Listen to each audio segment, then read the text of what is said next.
तो हिस्ट्री के अंदर हम पढ़ेंगे बौद्ध धर्म के बारे में, जैन धर्म के बारे में और आजीवक के बारे में।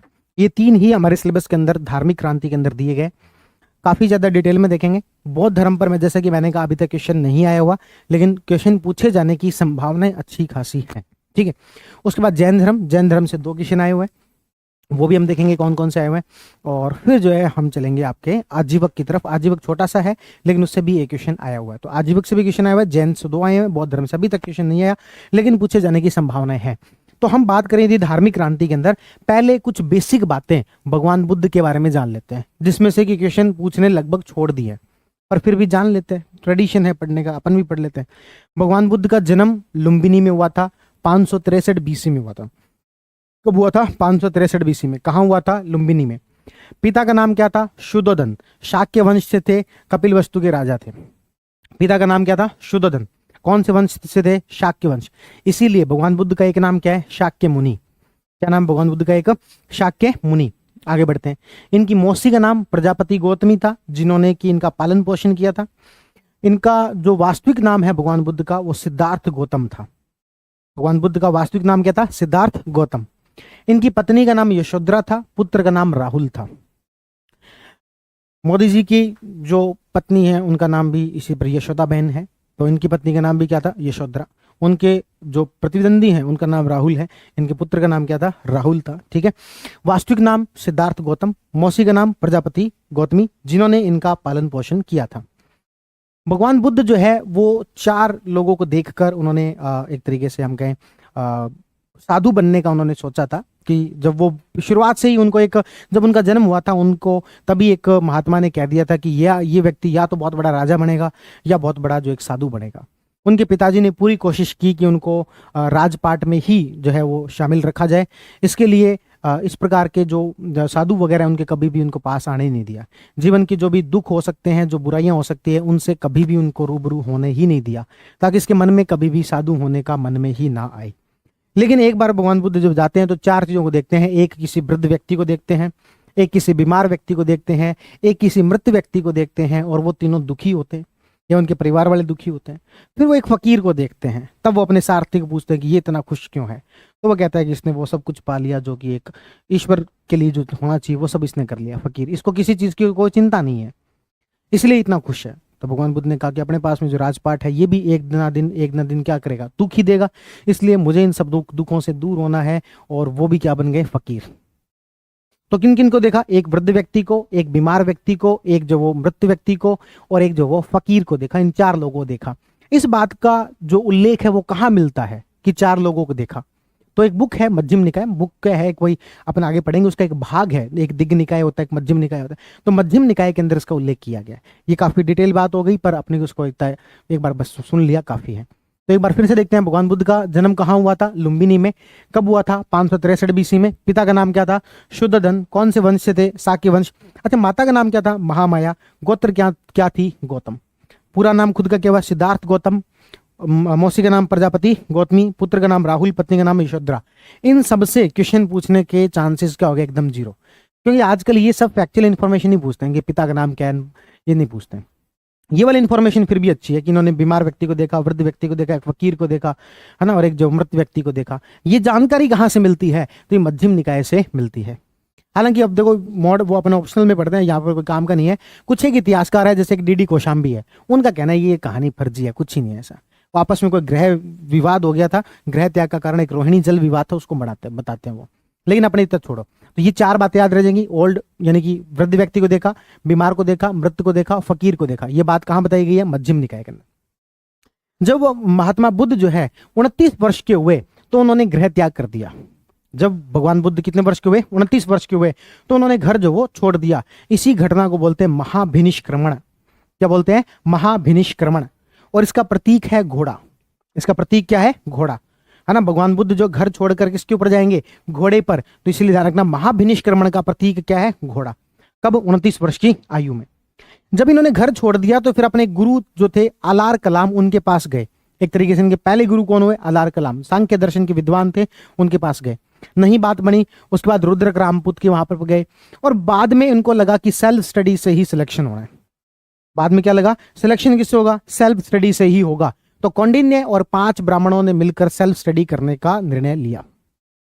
इसलिए बार बार कहते हैं सारी क्लासेज रिवीजन क्लासेस सारी आपके लिए हेल्पफुल होंगी, लेकिन फाइनल आपके जो काम आने वाली है वो है सेल्फ स्टडी। इसीलिए मैं नहीं चाहता कि मैं जो अभी प्री होगा उसके आखिरी के जो 15-20 दिन है आपको मैं बहुत ज़्यादा टाइम दूं, रोज रोज वीडियोज में लेके आऊं, मैं नहीं चाहता। कारण क्या है, जो मुझे करना था वो मैंने अपने 1 महीने भर पहले ही करके छोड़ दिया, ताकि आप लास्ट के 1 महीने में क्या कर सको, रिवीजन कर सको। और दूसरी एक और चीज कि ये प्री के बाद में जो ट्रेंड है कि भी आंसर की लेके आना और कट ऑफ बताना, मैं इन सब से भी दूर रहूंगा। मैं आपको कोई आंसर की नहीं बताने वाला, क्योंकि जिस दिन आरपीएससी पेपर लेती है पिछली बार उसी दिन रात को आंसर की जारी कर दी थी। क्यों बेवजह की भाग दौड़ के अंदर सबसे तेज सबसे जल्दी हम आंसर बताएंगे? अरे आरपीएससी थोड़ी देर में बता देगी, उसी रात को नहीं तो अगले दिन बता देगी, अगले दिन नहीं तो उससे अगले दिन बता देगी, 2 दिन में 3 दिन में तो बता ही देगी। क्योंकि हम जो बताएंगे वो भी आपको मानना तो है नहीं, क्योंकि दिल है ही ऐसा, करें क्या। यदि हमारा कहीं पर गलत हुआ है मानने का मन नहीं करता, सही हुआ है हम मान लेते हैं। गलत किसी के आंसर की के अकॉर्डिंग हुआ तो हम कहते नहीं आंसर की गलत है, आता ही नहीं इनको कुछ, नहीं इनको क्या ही पता है, ठीक है। और तो इस तरीके से जो आप आंसर की हमारी मानोगे तो हो नहीं, इसलिए अपन कोई आंसर की नहीं निकालेंगे। दूसरी बात, कोई कट ऑफ की वीडियो नहीं बनाएंगे, क्योंकि कट ऑफ नहीं पता, मुझे नहीं पता यार, अभी से ही नहीं पता, बाद में भी नहीं पता चल जाएगी। ऐसा कुछ नहीं होने वाला कि मुझे कट ऑफ पता लग जाएगी ना, मेरे पास कोई ऐसा यंत्र नहीं है कि लगाया फेंक के इधर देखो भाई कितनी कट ऑफ जा रही है, 80 से 90, नहीं, मेरे पास में ऐसा कोई यंत्र नहीं है, ठीक है। तो कोई कट ऑफ का मुझे आइडिया नहीं है। हाँ मैं बता दूं, मैं तुक्का लगाऊंगा, टेलीग्राम पर तुक्का लगाऊंगा, लेकिन वो तुक्का गलत होगा, इसलिए मेरे से कोई कट ऑफ नहीं पूछेगा।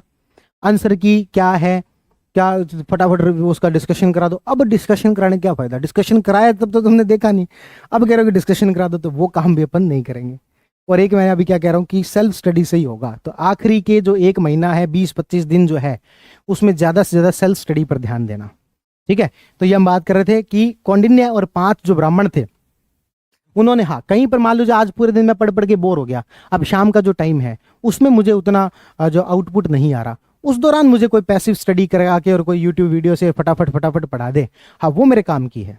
लेकिन मैं सुबह पहली जो ये किताब ये वीडियो चला के बैठ जो कानों में ईयरफोन लगा के, थोड़ी देर बाद में दिमाग तो कुछ और सोच रहा होगा। इसलिए पहले खुद पढ़े। शाम का जो टाइम है या फिर जो भी दिन में एक ऐसा टाइम जिसमें किसी भी इंसान का पढ़ने का मन नहीं करता, किसी के लिए वो सुबह होता है, किसी के लिए वो शाम होता है, जैसे मेरे लिए वो टाइम शाम का है।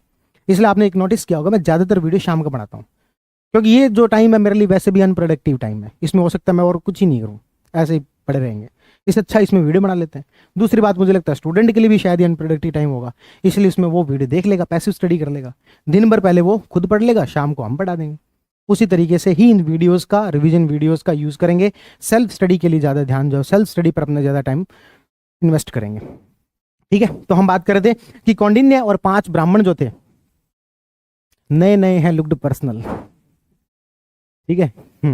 तो जो कौंडिन्य और 5 जो ब्राह्मण है ना, तो इन्होंने जो है मिलकर तपस्या की, ठीक है। और फिर बाद में एक वो आती, सुजाता नाम की महिला आती है। उस समय में ये सब जो घोर तपस्या के अंदर बैठे हुए थे, भगवान बुद्ध थोड़े से क्या चालाक थे, 500 ब्राह्मणों को और इन सबको कह दिया कि आज अपन उपवास करेंगे, खतरनाक वाला उपवास, कोई कुछ नहीं खाएगा, सबने मान लिया। और फिर सुजाता ही वहां से वो खीर लेके आई, बुआनुल्लाह, और थोड़ी सी चका दो, खीर खा गए।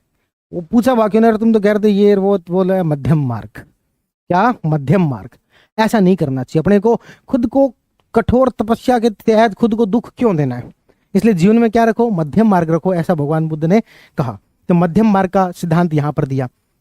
और फाइनली उनको बोध गया में पीपल वृक्ष के नीचे निरंजना नदी के किनारे 35 वर्ष की आयु में ज्ञान की प्राप्ति होगी। कहां पर? बोध गया में। कौन से वृक्ष के नीचे? पीपल वृक्ष के नीचे। कौन सी नदी किनारे? निरंजना नदी। कितने वर्ष की आयु में? 35 वर्ष की आयु में। और उन्होंने, अच्छा ये जो उनको जो ज्ञान की प्राप्ति हुई उसको बोलते संबोधि। क्या हो जाना? संबोधि। और इसका जो प्रतीक है वो है पीपल वृक्ष। क्यों है पीपल वृक्ष? क्योंकि उनको ज्ञान की प्राप्ति कहां हुई थी? पीपल वृक्ष के नीचे।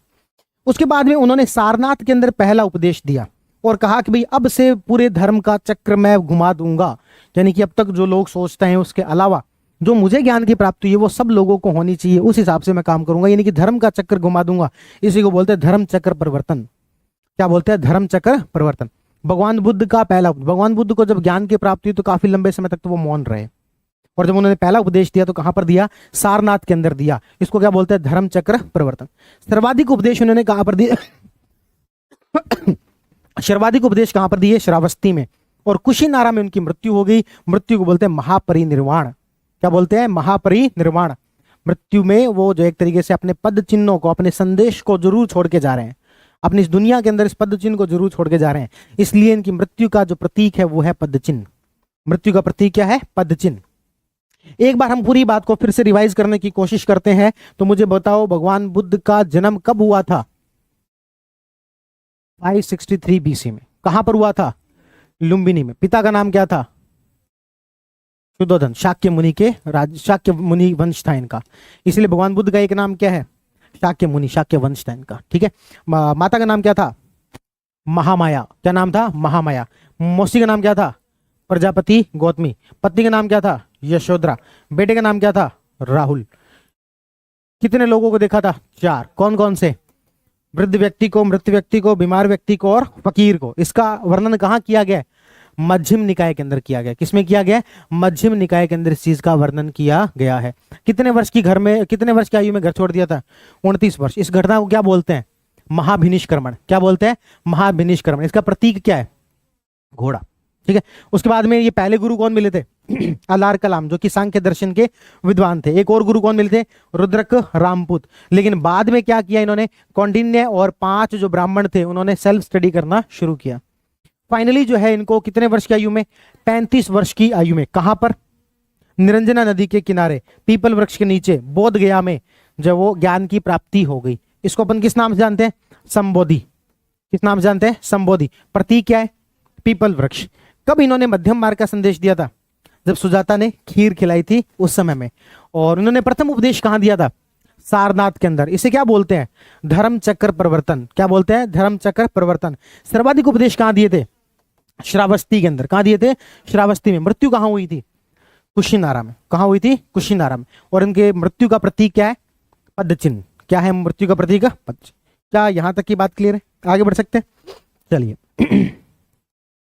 कुछ एक एक्स्ट्रा फैक्ट यदि आप देखना चाहो कि जब इनको घर से छोड़ने के लिए, महाविनिष्क्रमण करने के लिए जब इनको छोड़ने गए, उस समय में इनका सारथी जो था उसका नाम था छंदक, और वो जो घोड़ा था उसका नाम था कंथक।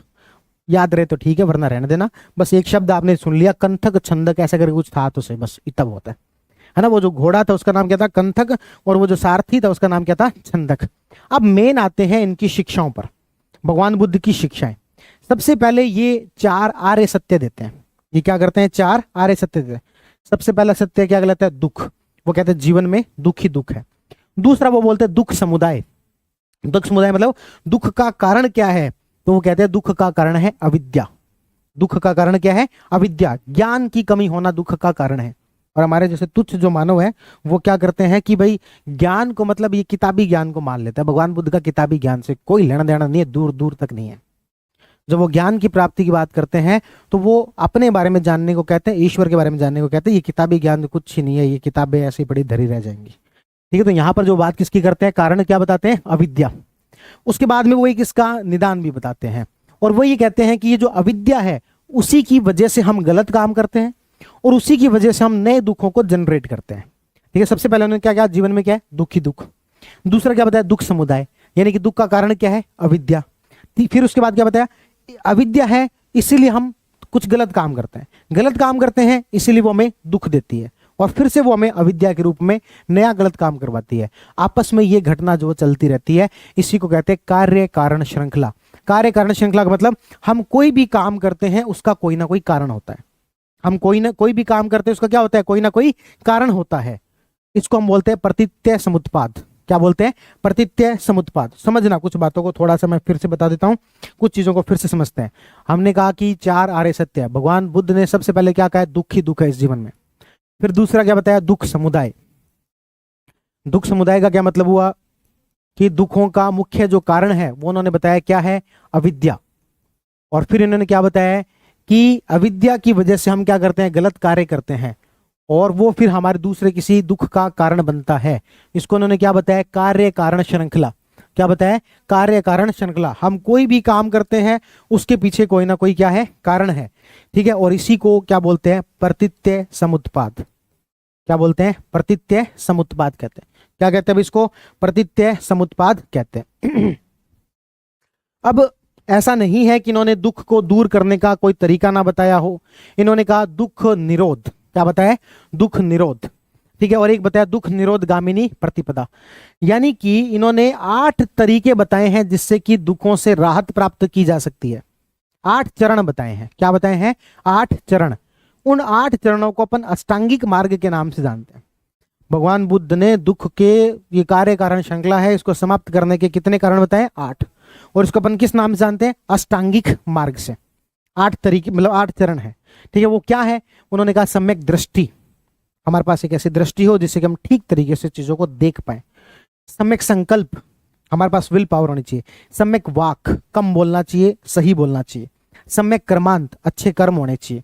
सम्यक आजीव, सम्यक आजीव मतलब ठीक तरीके से पैसे कमाए जाए, आजीविका ठीक होनी चाहिए। सम्यक व्यायाम, सम्यक स्मृति और सम्यक समाधि।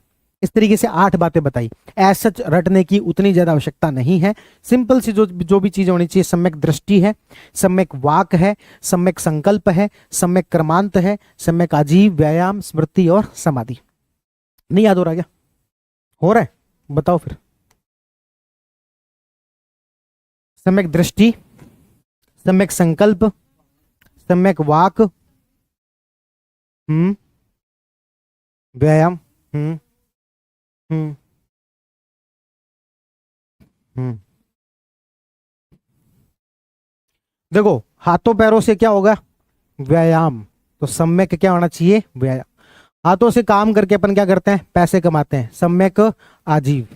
मुंह से कम बोलना चाहिए, सम्यक वाक। आंखों से ठीक देखो, सम्यक दृष्टि। ठीक है। मन में ही जो है हम क्या लेते हैं? संकल्प, तो सम्यक संकल्प। दिमाग से याद रखते हैं, सम्यक स्मृति। और एक है सम्यक समाधि। कौन सा रह गया? सम्यक समाधि। तो पहले तो इतने याद रखो। सबसे पहले क्या? हाथों पैरों से व्यायाम, तो क्या आ गया? सम्यक व्यायाम। हाथों से काम करके पैसे कमाते हैं, सम्यक आजीव। मन में संकल्प लेते हैं, सम्यक संकल्प। मुंह से ज्यादा बोलते हैं, सम्यक वाक। दृष्टि से देखना, सम्यक दृष्टि। दिमाग, सम्यक स्मृति, सम्यक समाधि। ठीक है। तो इस तरीके से याद हो जाएंगे। एक रह गया अभी इसमें, क्रमांत। या आजीव और क्रमांत को आप एक जैसा, तो कितने पॉइंट है? 8 पॉइंट है। मुझे बताओ जरा कौन कौन से,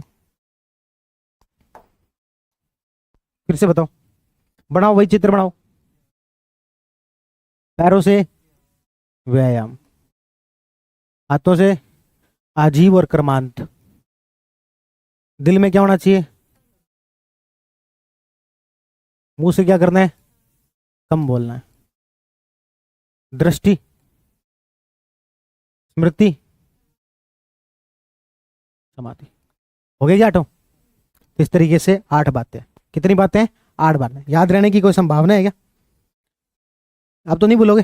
ठीक है। तो इस तरीके से भगवान बुद्ध ने यहाँ पर क्या बताए? 8 मार्ग बताए। इसको अपन क्या बोलते हैं? सम्यक दृष्टि, सम्यक संकल्प, सम्यक वाक, सम्यक कर्मांत, आजीव, व्यायाम, स्मृति और समाधि। ठीक है। और ये द्वादश निदान चक्र को तो छोड़ो। तो यहां तक की बात समझ में आई। 4 आर्य सत्य बताए। दुख, दुख समुदाय, दुख निरोध, दुख निरोध गामिनी प्रतिपदा, प्रतित्यय समुत्पाद, कार्य कारण श्रृंखला। अब ये जो कार्य कारण वाले हैं ना, इसमें 12 उन्होंने चक्र बताया कि व्यक्ति इसी चक्र में घूमता रहता है। कितने बताया? 12। इसलिए उसको बोलते हैं द्वादश। क्या बोलते हैं? द्वादश निदान चक्र। ठीक है। वो ज्यादा कोई काम के अपने है नहीं। इतनी बात क्लियर है क्या? अष्टांगिक मार्ग वाली बात, तैत्तिरीय उपनिषद छोड़ो इसको। आगे बात करते हैं। अगला जो इनका सिद्धांत है उसको बोलते हैं क्षणिकवाद। क्या बोलते हैं? क्षणिकवाद। भगवान बुद्ध का यहां पर कहना है कि सब कुछ क्या है? क्षणिक है। भगवान बुद्ध क्या है? सब कुछ क्या है? क्षणिक है। यानी कि सब कुछ जो वो हमें नित्य लगता है लेकिन नित्य है नहीं, सब कुछ अनित्य है। कुछ भी कंटिन्यूअस इस दुनिया में लगातार जो चीजें क्या होती रहती है? बदलती रहती है। कुछ भी स्थायी नहीं है। जैसे इसमें वो एग्जांपल देते हैं कि एक नदी के अंदर हम नहाते हैं, तो अभी जो नहाए हैं उसके बाद में पानी जो क्या हो जाता है? बदल जाता है। हमारी क्लास में एक स्टूडेंट था, उसने खड़े होकर पूछा कि सर तालाब में तो वही पानी होता है ना। आपका एग्जाम्पल भगवान बुद्ध का क्या है? गलत है। तो ऐसे लोगों को क्लास से बाहर निकाल देना चाहिए। ठीक है। तो हम बात क्या कर रहे थे? क्षणिक बात। उन्होंने क्या कहा? कुछ भी क्या नहीं है? स्थायी नहीं है। सब कुछ चीजें क्या है? क्षणिक है। आपको लगता है ये पद, ये पैसा, ये प्रतिष्ठा, ये सब कुछ क्या है? क्षणिक है। कुछ भी स्थायी नहीं रहना, जिसको कि हम समय समय पर भूल जाते हैं। ठीक है, इसी को अपन क्या बोलते हैं, अनित्यवाद, या इसी का एक और बुरा सा नाम है अर्थ क्रियाकारित्व। नहीं याद रहेगा कोई बात नहीं, अपने क्षणिकवाद याद रखो, क्षणिकवाद पूछते हैं। दूसरा जो इनका जो थ्योरी है उसको बोलते हैं अनात्मवाद। ये कहते हैं आत्मा जैसा कुछ भी नहीं होता, आत्मा सिर्फ विचारों का प्रवाह मात्र है। आत्मा सिर्फ क्या है, विचारों का प्रवाह मात्र है। तो बौद्ध धर्म जो वो आत्मा को नहीं मानता है, बौद्ध धर्म क्या नहीं करता, आत्मा को नहीं मानता, वो सिर्फ क्या बोलता है, विचारों का प्रवाह मात्र है। बौद्ध धर्म में और जैन धर्म में यहां अंतर पाया जाएगा। जैन धर्म आत्मा को मानता है, बौद्ध धर्म आत्मा को नहीं मानता। वो क्या कहता है, बौद्ध धर्म क्या कहता है, विचारों का प्रवाह मात्र। मुझे सारी शिक्षाएं फिर से बताएंगे। सबसे पहला 4 आर्य सत्य, सबसे पहला दुख, दूसरा दुख समुदाय जिसमें कारण अविद्या, प्रतीत्य समुत्पाद क्या है, कार्य कारण श्रृंखला, इसे दूर करने का तरीका क्या बताया, अष्टांगिक मार्ग। क्या बताया, अष्टांगिक मार्ग। वो 8 चीजें कौन कौन सी है, इमेजिन करेंगे एक व्यक्ति का चित्र। सबसे पहले शुरुआत करो पैर से, तो व्यायाम, उसके बाद चलो हाथ पर आजीव और क्रमांत, उसके बाद दिल चलो संकल्प, फिर उसके बाद में वाक, उसके बाद में दृष्टि, उसके बाद में स्मृति, उसके बाद में समाधि। याद हो जाएंगे 8।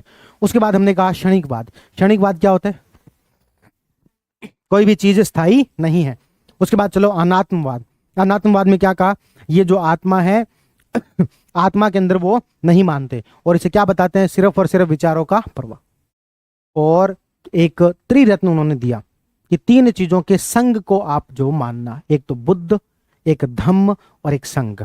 यानी कि एक बहुत अच्छा एक वो आता है, म्यूजिक भी आता है, आप कभी सुनना, बुद्धम शरणम गच्छामि, संघम शरणम गच्छामि, धम्मम शरणम गच्छामि।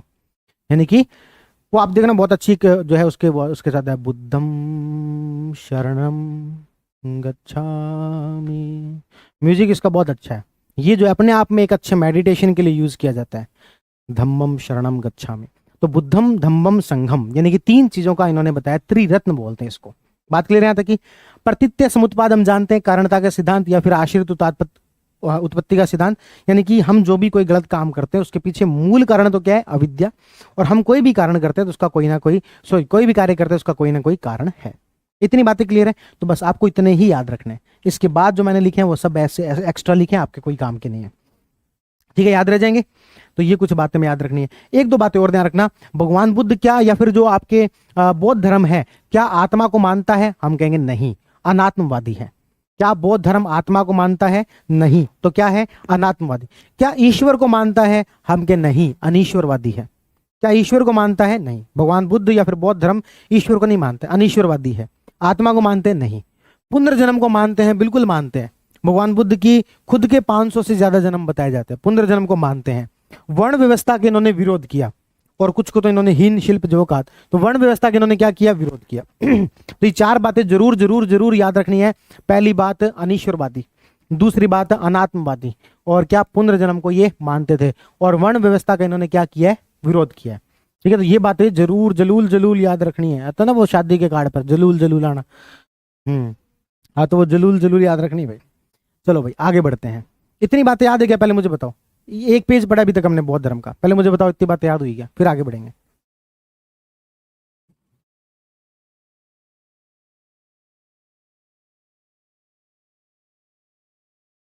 आज आप सबसे मोह भंग करवा के मानोगे।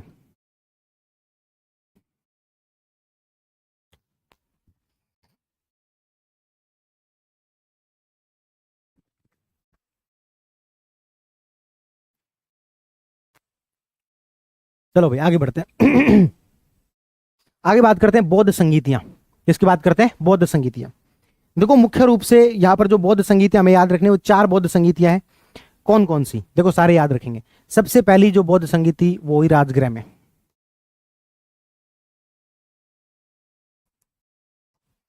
सबसे पहली जो बौद्ध संगीति हुई वही 483 BC के अंदर राजगृह में, जब भगवान बुद्ध की मृत्यु हुई। जब भगवान बुद्ध की मृत्यु हुई 483 BC में, कहां पर हुई, राजगृह के अंदर। इसमें राजा थे अजात शत्रु। कौन थे, अजात शत्रु। और अध्यक्ष थे महाकश्यप। अध्यक्ष कौन थे, महाकश्यप। तो पहली बौद्ध संगीति कब हुई, 483 BC में। राजा कौन थे, अजात शत्रु। अध्यक्ष कौन थे, महाकश्यप। और हुई कहां पर थी, राजगृह।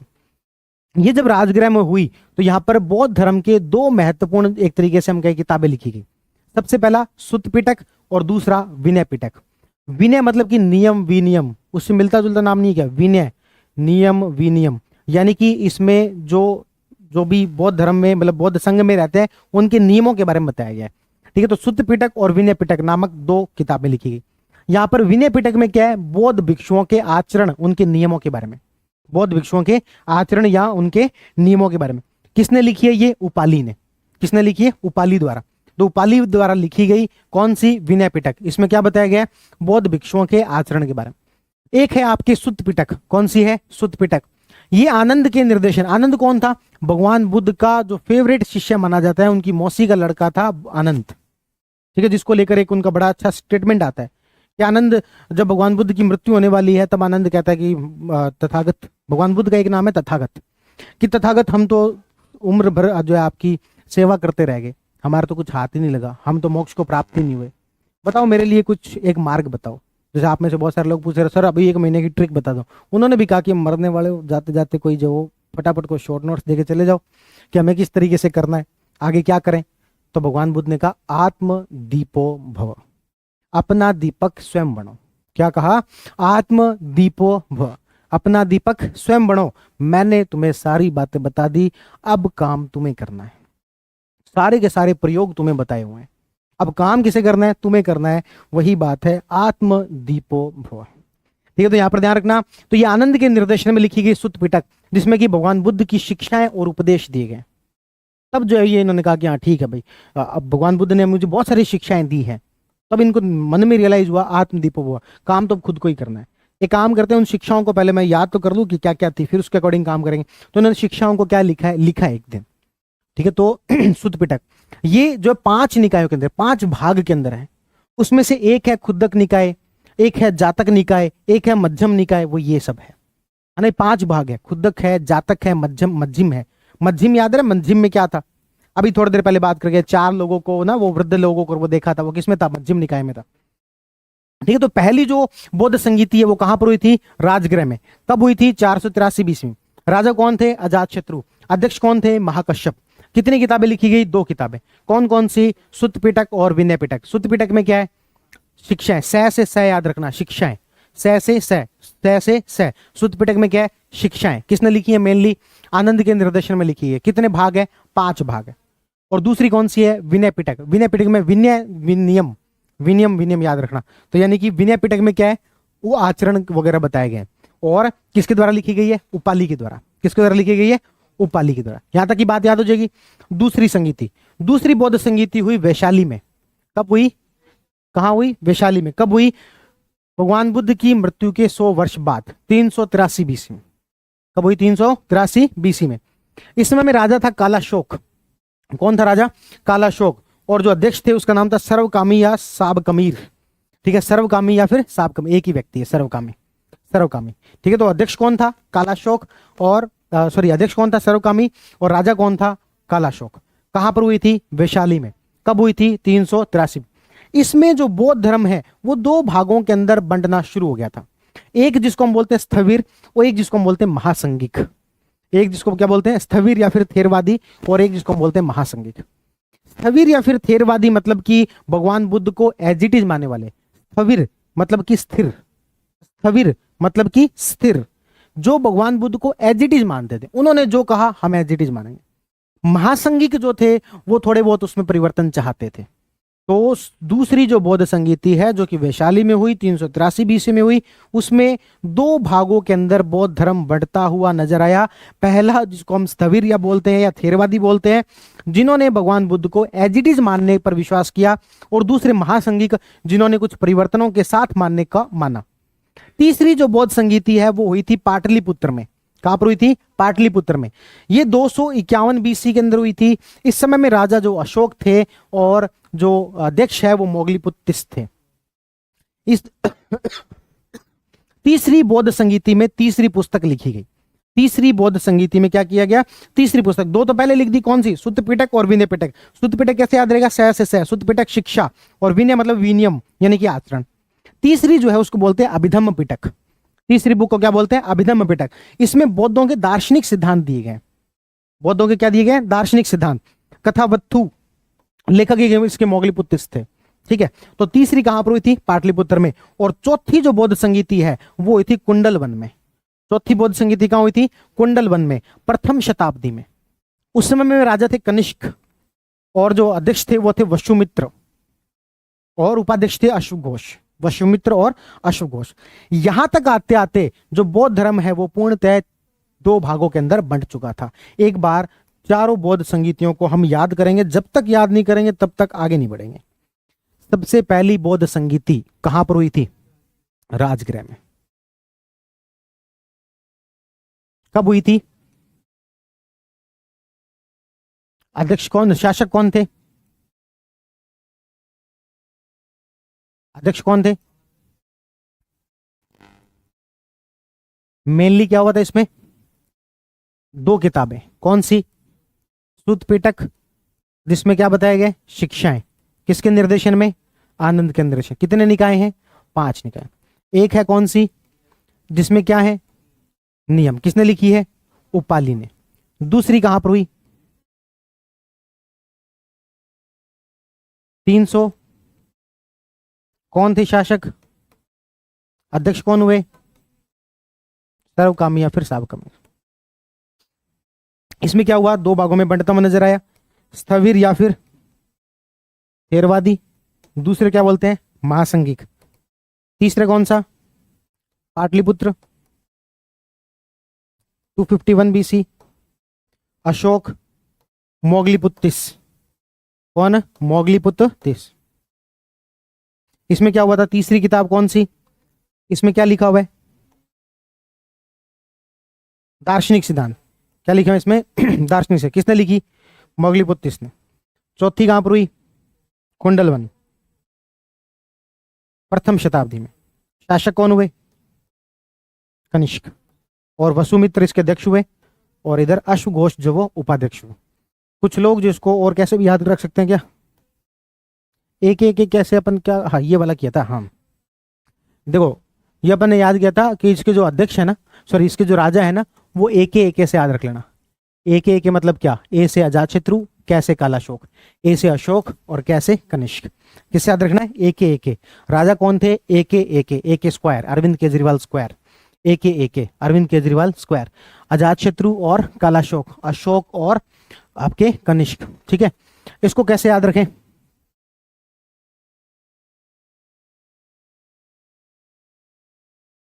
इसको बार बार पढ़ के याद करो। राजगृह, दूसरी कहां पर? वैशाली में।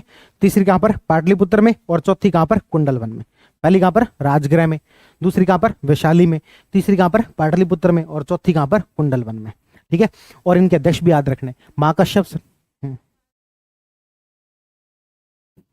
लो भाई, ऐसा इन्होंने बनाया है कि राजा और वैशाली अपने पुत्र के साथ वन में रहते हैं, ऐसा इन्होंने बनाया। तो राजगृह, वैशाली, पाटलिपुत्र और कुंडलवन। ठीक है, तो राजा और वैशाली पुत्र के साथ कहाँ रहते हैं? वन में। मेनली जो याद रखना है एक अजातशत्रु, कालाशोक, अशोक, कनिष्क। ठीक है, उससे भी ज्यादा इंपॉर्टेंट है ये किसमें क्या हुआ था। पहली वाली के अंदर दो किताबें, कौन कौन सी? सुत्त पिटक और विनय पिटक। दूसरी में दो भागों में बंटना। तीसरी के अंदर अभिधम्म पिटक। और चौथी के अंदर क्लियरली दो भागों के अंदर बंट जाना। चौथी के अंदर क्या? क्लियरली दो भागों के अंदर बंटे जाना। क्या यहां तक की बातें क्लियर है क्या आपको? अब देखो आगे बढ़ते हैं। आगे की यदि हम बात करें तो ये जो दो भागों में बंटे वो कौन कौन से भाग? तो हम कहते हैं पहला वही स्थविर या थेरवादी। दूसरा कौन सा था? महासंघिक। इधर वाला तो हमने क्या कहा था? एक काम करते हैं, ये हमने क्या बताया था? स्थविर या फिर थेरवादी। और दूसरा कौन सा बताया था? महासंघिक। ये दो भागों में बढ़ना था। अब इसी का एक नाम और है, इसको बोलते हैं हीनयान और इसको बोलते हैं महायान। ये कौन से दो भागों में बंटा? सबसे पहला स्थविर या थेरवादी या फिर हीनयान। दूसरा क्या? महासंघिक या फिर महायान। महासंघिक या फिर महायान। यहां तक की बात क्लियर है? अब ये वाले जो हैं हीनयान, मतलब कि ये भारत से नीचे वाले जो देश है ना वहां पर फैला है, मतलब कि श्रीलंका, इन देशों के अंदर कौन सा फैला है? ये हीनयान फैला है। और ऊपर वाले देशों के अंदर कौन सा है, महायान। चलो एक बार इस पे वापिस आते हैं। हमने देखो यहाँ पर एक बात कही, स्थविर, यानी कि ये भगवान बुद्ध को क्या करते थे, एज इट इज मानने पर विश्वास करते हैं, जबकि ये किसके ऊपर विश्वास करते हैं, परिवर्तन में विश्वास करते हैं। परिवर्तन में मतलब कि ये भगवान बुद्ध को भगवान मानते हैं, एक तरीके से देवता के रूप में मानते हैं, ठीक है। ये कहते हैं उनके जो विचार है ना वो अधिक महत्वपूर्ण है। ये क्या कहते हैं, इनके क्या है, विचार अधिक महत्वपूर्ण है, यानी कि ये मूर्ति पूजा में विश्वास नहीं करेंगे, ये मूर्ति पूजा में विश्वास नहीं करेंगे। लेकिन ये क्या कहेंगे, भगवान है तो मतलब भगवान है, तो ये तो मूर्ति पूजा में विश्वास करेंगे। इनका जो महत्वपूर्ण पद है वो है अहर्त। अहर्त का मतलब होता है कि जिस व्यक्ति का परम लक्ष्य है ज्ञान की प्राप्ति करना, ठीक है। इन्होंने ये कहते हैं कि भगवान बुद्ध क्या कह के गए थे, मोक्ष की प्राप्ति करनी है, तो प्रत्येक व्यक्ति को मोक्ष की प्राप्ति के लिए ही प्रयास करना चाहिए। इसको अपन क्या कहते हैं, अहर्त कहते हैं। इनका महत्वपूर्ण पद कौन सा है, अहर्त। जबकि महायान वाले जो वो क्या कहते हैं कि भाई ठीक है हमें तो करना ही है, लेकिन दूसरों को भी तो मदद करनी है, यानी कि ये आपके क्या कहलाते हैं, बोधिसत्व भी कह देते हैं इनको। क्या बोल देते हैं, बोधिसत्व जो इनको कह देते हैं, ठीक है। तो ये कुछ एक शब्द है। देखो अभी एक एक करके हम इनको अंतर को पढ़ते हैं। देखो क्या बोल देते अपन, स्थविर या फिर हीनयान या फिर थेरवाद, स्थविर या फिर हीनयान या फिर थेरवाद, इनको क्या कहेंगे, महासंगिक या महायान, महासंगिक या महायान। पहली बात क्लियर है। दूसरी बात, ये बुद्ध को क्या मानते हैं, सिर्फ एक महान पुरुष मानते हैं, जबकि ये बुद्ध को क्या मानते हैं, देवता। ये बुद्ध को क्या मानते हैं, एक महान पुरुष मानते हैं, जबकि ये बुद्ध को क्या मानते हैं, देवता मानते हैं। ये मूर्ति पूजा नहीं करते, जबकि ये मूर्ति पूजा करते हैं। ये भगवान बुद्ध ने जो भाषा में लिखा था, यानी कि केवल पाली भाषा में लिखते हैं, जबकि ये संस्कृत में भी लिखते हैं, क्योंकि ये परिवर्तन करने में विश्वास करते हैं। जबकि ये क्या कहते हैं, भगवान बुद्ध कौन सी भाषा में लिखते थे, पाली में, तो अपन भी उसी में लिखेंगे। क्या उस समय में संस्कृत लोकप्रिय थी, क्या कहते हैं, नहीं थी, तो हम भी नहीं लिखेंगे। जबकि ये क्या कहते हैं, अरे यार जैसा जमाना है उसके अकॉर्डिंग चलना पड़ेगा, तो ये संस्कृत में लिखते हैं। इनका परम पद क्या है, अहर्त। इनका परम पद क्या है, बोधिसत्व, ठीक है। अब देखो ये व्यक्ति ऐसा लगता है मानवतावादी है, सब लोगों के कल्याण के बारे में सोच रहा है, यानी कि ये क्या है, मानवतावादी। जबकि ये व्यक्तिवादी लगता है, खुद के बारे में सोचता है कि खुद मोक्ष की प्राप्ति, दोनों ही अपने अपने तरीके से सही है, तो ये व्यक्तिवादी है। ये एक तरीके से दार्शनिक विचारधारा है, ठीक है। और ये प्रत्येक में स्वाभाविक शक्ति को नहीं मानते। तो एक बार फिर से मैं इस बात को, पूरी बात को आपको रिपीट करवा दूं कि चौथे में जाते जाते ये दो भागों में बंट गया था। कौन सा, सबसे पहला स्थविर या फिर थेरवादी और या फिर हीनयान कहते हैं इसे। दूसरा किसमें हमने कहा था, महासंगिक या महायान, महासंगिक या फिर महायान। क्या कहा था, ये क्या मानते हैं, भगवान बुद्ध को महापुरुष, ठीक है, जबकि ये क्या मानते हैं, देवता। इसलिए बताओ मुझे, मूर्ति पूजा कौन से करेंगे, महायान वाले मूर्ति पूजा करेंगे। तो ये मूर्ति पूजा में विश्वास करते हैं, जबकि ये नहीं करते। ये कौन सी भाषा को मानेंगे, जो स्थविर होंगे वो कहेंगे वही भाषा होनी चाहिए, यानी कि कौन सी, पाली। ये क्या कहेंगे, अरे चेंज करना चाहिए यार, क्या वही लेके बैठे हो, संस्कृत। ये क्या कहेंगे, भगवान बुद्ध ने कहा था खुद पहले मोक्ष की प्राप्ति करो, तो इनका परम पद क्या होगा, अहर्त। ये क्या कहेंगे, सबका कल्याण करो, बोधिसत्व। जो सबके बारे में सोचते हैं उसको मैं क्या लिख दूं, मानवतावादी। जो केवल खुद के बारे में सोचेंगे उसको मैं क्या लिख दूं, व्यक्तिवाद।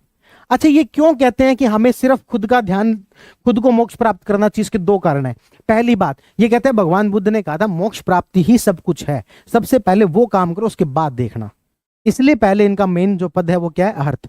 दूसरी बात, इनका ये भी कहना है कि भाई सबको मोक्ष नहीं मिलता है, इसके लिए बहुत तपस्या करनी पड़ती है, बहुत नियमों का, आचरणों का पालन करना पड़ता है, और वो सब लोग नहीं करते हैं। तो सबके अंदर स्वाभाविक शक्ति नहीं होती है, सबके अंदर क्या नहीं होती है, स्वाभाविक शक्ति नहीं होती है मोक्ष को प्राप्त करने की। ऐसा ही कुछ लोग सिविल सर्विस के बारे में भी कह देते हैं कि लोग बताते नहीं है, कोचिंग चलानी होती है अपनी है, इसलिए हम बताते नहीं है कि भाई देखो पढ़ना पड़ता है इसके लिए। कोई भी आके शुरुआत में 12वीं पास करके असर में आरएस बन सकता हूँ, बन तो सकते ही हो, पर उसके लिए क्या करना पड़ेगा, पढ़ना पड़ेगा, तपस्या करनी पड़ेगी, एक तरीके से बहुत सारी चीजों का त्याग करना पड़ेगा। जब मन नहीं होगा तब भी पढ़ना पड़ेगा, जब थक चुके होंगे तब भी कई बार जब वो खुद को एनर्जी फील करवानी पड़ेगी, जब लग रहा होगा कि शायद इस बार नहीं होगा तब भी खुद को जो हौसला दिलाना पड़ेगा। ये सारे त्याग कर सकते हो, ये सारी यदि शक्तियां हैं, यदि ये सब आप में स्वाभाविक शक्तियां हैं, यदि आप में धैर्य है, तब जो है हम कह सकते हैं कि हम सिविल सर्विस की तैयारी करनी चाहिए। अब ये बात जो खुले खुले कोई नहीं कहता कि नहीं यार तुम नहीं कर पाओगे, सब लोग दूसरे को हौसला ही बताते हैं, लेकिन ये लोग जो वो साफ साफ कह देते थे कि सर बस सब लोगों में स्वाभाविक शक्ति नहीं होती है, और जो व्यक्ति खुद पहले कर ले वो ठीक है। कई जो होते दोस्तों की मदद करने में लगे रहते हैं, ठीक है, हम क्या करेंगे बोधिसत्व, ठीक है, तो ये मानते हैं कि सब लोग कर सकते हैं, सब में स्वाभाविक शक्ति होती है, और ये मानते हैं कि स्वाभाविक शक्ति सब में नहीं होती। तो इन दोनों में अंतर है, स्थविर थेरवादी हीनयान, उधर क्या जगह महासंघिक और महायान। क्या इतनी बातें क्लियर है क्या सबको? ये जो स्थविर और थेरवादी जो थे ना, इनका मुख्य जो केंद्र था वो कश्मीर था। कहां पर था? कश्मीर। और ये जो महासंघिक थे इनका मुख्य केंद्र कौन सा था? मगध। इनका मुख्य केंद्र कौन सा? कश्मीर। और इनका मुख्य केंद्र कौन सा? मगध। क्या इतनी बातें सबको क्लियर है? एक बार मुझे चैट बॉक्स दिखाओ। सर मेंस की डेट आ गई, बड़े लेट आए हो यार तुम।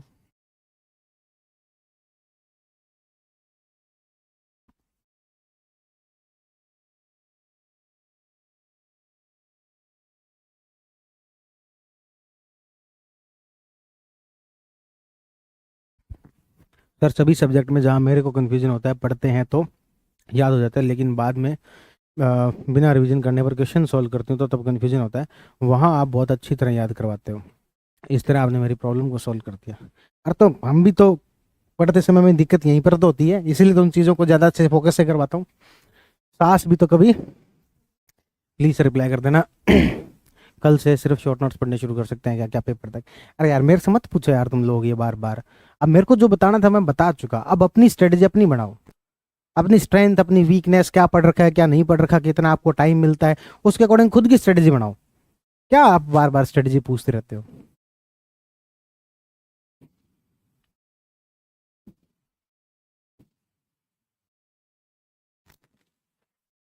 कौन से संघ के लोग ज्यादा रहे होंगे? अरे डेफिनेटली महायान महासंघिक। क्यों? क्योंकि ये बातें बड़ी लोकप्रिय बातें हैं कि सबका हो सकता है, सब कर सकते हैं। ये बातें बड़ी कठोर बातें हैं, कोई सुनना पसंद नहीं करता ना, जीवन में कोई सच्चाई सुनना पसंद करता नहीं है।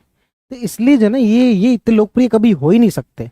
क्यों? क्योंकि ये सच बोल रहे हैं, और ये जो है यहाँ पर बड़ा कठोर लगता है, इसलिए ये कभी इनकी रील वायरल नहीं होगी।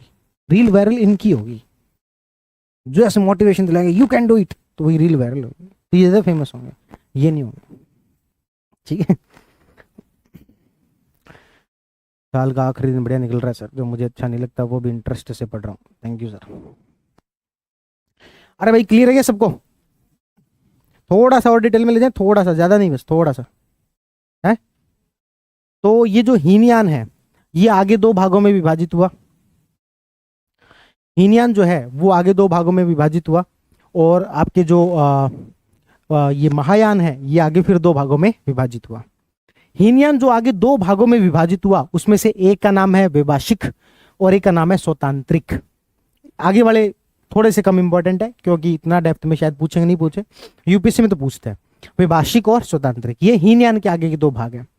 वैभाषिक जो है वो ये मानते हैं कि केवल प्रत्यक्ष को ही ज्ञान प्राप्ति का वो मानते हैं, ज्ञान इंद्रियों से ही मिलता है।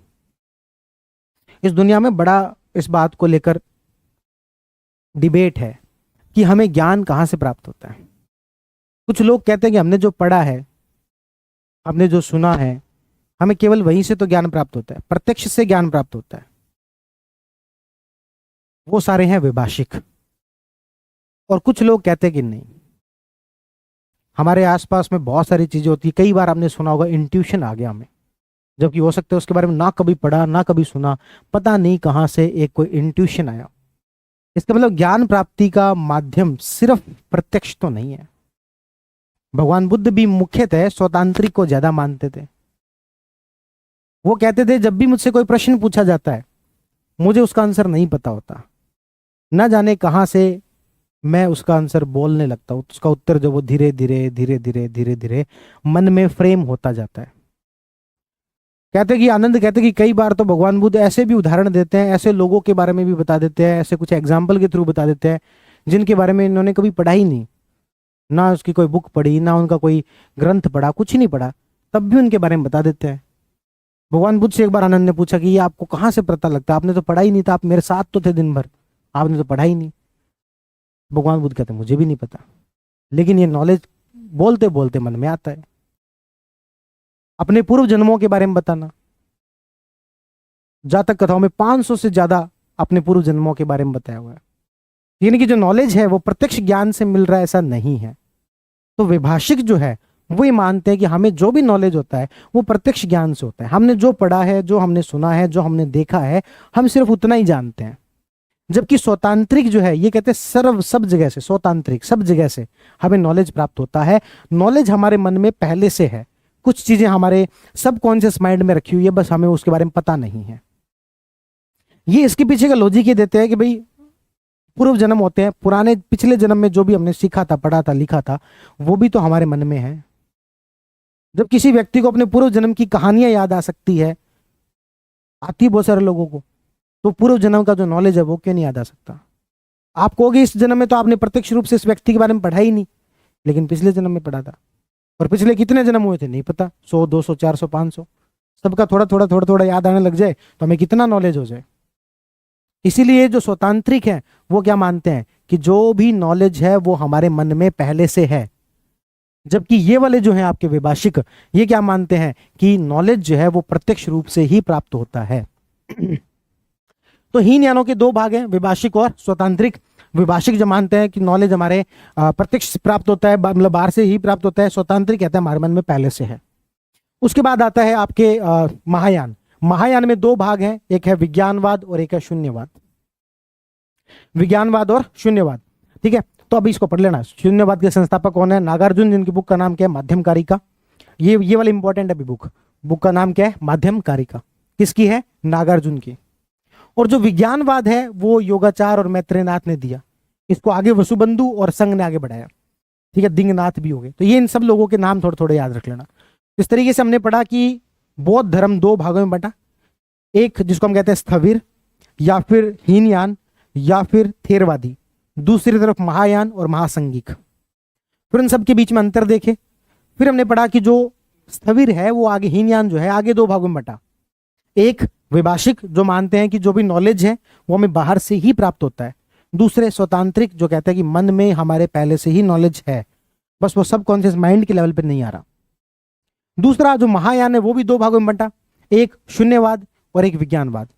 शून्यवाद जो अवधारणा नागार्जुन ने दी, जिनकी बुक का नाम माध्यमकारिका है, और विज्ञानवाद जो कि योगाचार हुए, दिंगनाथ हुए, वसुबंधु हुए, असंग हुए, उन्होंने अवधारणा दी। यूपीएससी में एक बार क्वेश्चन पूछा था दिंगनाथ के बारे में। दिंगनाथ जिन्हें कि बौद्ध तर्कशास्त्र का जनक कहा जाता है, जिसने आर्गुमेंट्स के बारे में बहुत ज्यादा ध्यान दिया। किसने? दिंगनाथ ने। तो दिंगनाथ को बौद्ध तर्कशास्त्र का जनक कहा जाता है। ये एक इंपॉर्टेंट शब्द है, यूपीएससी के हिसाब से पूछा हुआ, इस पर क्वेश्चन पूछा हुआ है, ठीक है। तो इस तरीके से हमने बौद्ध धर्म कर लिया पूरा, जिसमें भगवान बुद्ध के कुछ बेसिक बातें वो पढ़ा, भगवान बुद्ध की शिक्षाएं पढ़ी, 4 बौद्ध संगीतियां पढ़ी, और फिर हमने जो है वो स्थविर और थेरवादी उसके अंदर बांट दिया। अब मुझे एक बार फिर से याद करवाओगे, क्योंकि मेरा तो ये है कि मैं भूल बड़ी जल्दी जाता हूं, तो मुझे तो 4 बौद्ध संगीतियां याद करवाओगे फटाफट। पहली बौद्ध संगीति राजगृह। राजा और वैशाली पुत्र के साथ कहाँ रहते थे? कुंडलवन। राजाओं के नाम एके मतलब क्या? अजात शत्रु,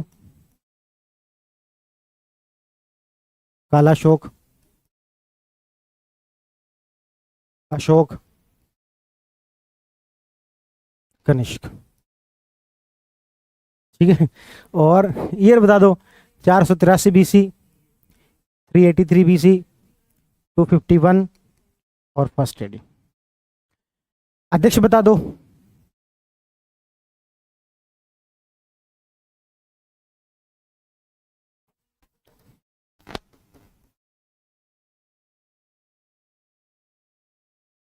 अध्यक्ष तो कौन थे? वसुमित्र, ललित मोदी। और उपाध्यक्ष कौन थे? अशुतोष, ठीक है। मुझे बताओ इसमें क्या हुआ था? पहली बौद्ध संगीति में क्या हुआ था? 2 किताबें, कौन सी? सुत्त पिटक। और सुत्त पिटक में क्या बताया गया? स से स, यानी कि भगवान बुद्ध की शिक्षाएं। किसने ली बताई है? आनंद ने। आनंद के निर्देशन में लिखी गई है। कितने निकाय हैं? 5। विनय पिटक में नियम विनियम यानी कि आचरण किसने लिखे? उपाली। इस दूसरे में क्या हुआ था? 2 भागों में बंटने लग गया था। तीसरा अभिधम पिटक। अभिधम पिटक में क्या बताया गया? दार्शनिक। मुख्यतः किसने लिखी है? मोगलीपुत्र। चौथे में क्या हो गया था? पूर्णतः 2 भागों के अंदर बंट गए। क्या बौद्ध धर्म याद है क्या? 1-2 बातें और बता देंगे एक्स्ट्रा या फिर रहने दें? देखते हैं कौन सी बातें बतानी चाहिए कौन सी नहीं बतानी चाहिए। वह बस वही तो बता रहे हैं। देखो भगवान बुद्ध का जो जन्म था, जब भगवान बुद्ध की मां गर्भावस्था में है, गर्भ धारण किया हुआ है, उसका प्रतीक है हाथी। भगवान बुद्ध की मां का जो प्रतीक है गर्भावस्था के अंदर जो है, उनका प्रतीक क्या है? हाथी। ये मैंने आपको कॉन्स्टिट्यूएंट असेंबली पढ़ाते समय बताया था कि हमारी जो संविधान सभा है उसका प्रतीक भी क्या है? हाथी। मैं कई बार क्लास में पूछता हूँ कि क्यों, बताओ क्यों, तो सब लोग कहते हैं सर हाथी भी बहुत बड़ा होता है, हमारा संविधान भी बहुत बड़ा है। इसलिए नहीं, क्योंकि भगवान बुद्ध की मां से जन्म किसका हुआ? भगवान बुद्ध का, शांति के जो प्रतीक है। हमारे संविधान से जिस संविधान का जन्म हुआ है वो भी एक शांत भारत का जन्म हुआ है, जिसमें कि किसी प्रकार की अनार्की ना हो, जिसमें कभी जो सेना कब्जा कर ले या कोई एक राजा बहुत ज्यादा शक्तिशाली हो जाए, कोई तानाशाह हो जाए, ऐसा कुछ ना हो सके, शांत भारत का जन्म हो। उसी तरीके से जैसे भगवान बुद्ध का जन्म हुआ, इसलिए हाथी जो है ध्यान रखना। भगवान बुद्ध का जो जन्म है वो उसका प्रतीक है कमल या फिर सांड। अब इसमें सीधे आगे बढ़ते हैं। गृह त्याग। गृह त्याग को क्या बोलते हैं? महाभिनिष्क्रमण। गृह त्याग किस पर बैठ के जाएंगे? घोड़े पर। इसका प्रतीक क्या है? घोड़ा। घोड़े का नाम बता सकते हो? कंथक और छंदक याद आ रहा है? कोई बात नहीं। महाबोधि। महाबोधि किसको कहा था? जब भगवान बुद्ध को ज्ञान की प्राप्ति हुई। उसका प्रतीक क्या है? बोधि वृक्ष, पीपल वृक्ष, जिसके कौन सी नदी किनारे? निरंजना। कहां पर? बोध गया में। कितने वर्ष की आयु में? 35 वर्ष की आयु में। कौन सी नदी किनारे? निरंजना नदी के किनारे। क्या मैं पूछ सकता हूं कि कौन से ईयर में? वो तो उनकी आयु थी ना, कौन से ईयर में? हाँ 35 घटा देंगे बस। ये क्वेश्चन रीजनिंग का था। ये क्वेश्चन क्या था? रीजनिंग का था। ये जोड़ना नहीं है, घटाना है। क्यों? क्योंकि बीसी चल रहा है। ठीक है, तो 35 क्या कर देंगे? घटा देंगे। तो ये क्वेश्चन रीजनिंग का था, मैथ का था ही नहीं, मतलब सॉरी हिस्ट्री का था ही नहीं।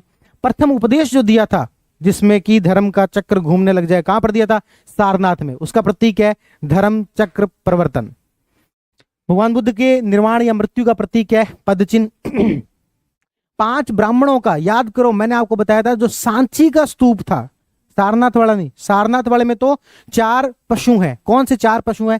देखो एक बार मुझे याद कराओ। एक हमने पढ़ा था सारनाथ का पिलर, स्तंभ। उसमें मैंने आपको बताया था जो फलक है, जो चौकी है, उसके ऊपर 4 पशु हैं। 4 पशु याद है कौन से थे? अश्व। अश्व से याद किया था। ए का मतलब अश्व यानी कि घोड़ा, एच का मतलब सिंह यानी कि शेर, एच का मतलब हाथी, वी का मतलब वृषभ। उसके बाद मैंने आपको बताया था सांची का स्तूप। सांची के स्तूप में मैंने कहा था दाना चुगते हुए हंसों के चित्र बने हुए हैं। वो एक्चुअल में दाना मतलब क्या? शिक्षा। चुगते हुए हंस मतलब कि शिष्य है। तो भगवान बुद्ध के जो 5 शिष्य जो सबसे पहले बने थे, कौंडिन्य और 5 ब्राह्मण, उनका चित्र है वो। उनका प्रतीक क्या है? दाना चुगते हुए हंस। 5 ब्राह्मणों के नाम यदि पूछ ली जाए, हालांकि कोई पूछेगा नहीं, पर ये इनके नाम है। असंग है, कौंडिन्य है, असज्जी है। ये आपके वो जेआरएफ वगैरह में काम का है, आपके कोई काम का नहीं है। ठीक है, तो ये हमने क्या पढ़ लिए? प्रतीक पढ़ लिए। अब देखो ऐसे तो कोई फैक्ट की कमी है नहीं, पर ये तो रहने दो, अपने अष्ट महास्थान रहने दो। बोधिसत्व भी ऐसा नहीं, छोड़ो, यूपीएससी उसमें है, आरएस में कोई नहीं पूछेगा। आगे बढ़े या फिर बोधिसत्व पढ़ लेते हैं यार, 2-4 बोधिसत्व जान लेते हैं, है ना? 2-4 जान लो। देखो बोधिसत्व क्या होता है? बोधिसत्व यानी कि जो अपने उसमें देखा था महायान के अंदर, जो कि भगवान बुद्ध के अलग अलग प्रतीक हैं। जैसे एक बोधिसत्व, उसका नाम है वज्रपाणी। क्या नाम है? वज्रपाणी। ये शक्ति का विनाशक है, मतलब कि एक तरीके शक्ति के रूप में देखा जाता है। ये शत्रुओं का विनाशक है, नाम से पता लग रहा है। वज्र यानी कि हथियार, हथियार, पाणी मतलब कि हाथ। जिसने हथियार जो है वो हाथ में धारण कर रखा है, वो किसका नाशक होगा? पाप का नाशक होगा। एक बस याद रख लेना, 2 मेनली याद रख लेना। एक जिसको बोलते हैं अविलोकितेश्वर या लोकितेश्वर या पदम पाणी। एक ही बोधिसत्व के नाम है, 3 नाम है। पहला लोकितेश्वर, दूसरा अविलोकितेश्वर और तीसरा पदम पाणी। ये तीनों करुणा के, दया के प्रतीक हैं। ये तीनों किसके प्रतीक है? करुणा के, दया के प्रतीक हैं। जहां पर भी कभी करुणा दिखानी है, कंपैशन दिखानी है, दया का भाव दिखाना है, वहां पर कौन से बोधिसत्व की फोटो का यूज किया जाएगा? पद्मपाणि का। उसी का दूसरा नाम क्या है? लोकितेश्वर। और उसी का दूसरा नाम क्या है? तीसरा नाम क्या है? अविलोकितेश्वर। तो दो हमने बोधिसत्व के बारे में जाना। पहला वज्रपाणि, जो किसका प्रतीक है? शक्ति का।